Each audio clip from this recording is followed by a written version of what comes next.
இறை வார்த்தை மத்தேயு நற்செய்தி அதிகாரம் 17 இறைவசனங்கள் 10 முதல் 13 முடிய. சீடர்கள் இயேசுவிடம், எலியாதான் முதலில் வர வேண்டும் என்று மறைநூல் அறிஞர்கள் கூறுகிறார்களே, அது எப்படி என்று கேட்டார்கள்.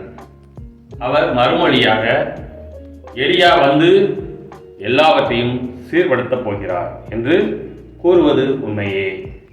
ஆனால் நான் உங்களுக்கு சொல்கிறேன், எலியா ஏற்கனவே வந்துவிட்டார். அவரை மக்கள் கண்டுணரவில்லை. மாறாக தாங்கள் விரும்பியவரெல்லாம் அவருக்கு செய்தார்கள். அவ்வாறே மானிட மகனையும் அவர்கள் துன்புறுத்துவார்கள் என்றார். திருமுழுக்கு யோவானை பற்றியே அவர் தங்களோடு பேசினார் என்பதை அப்பொழுது சீடர்கள் புரிந்து கொண்டார்கள். கிறிஸ்துவின் நற்செய்தி.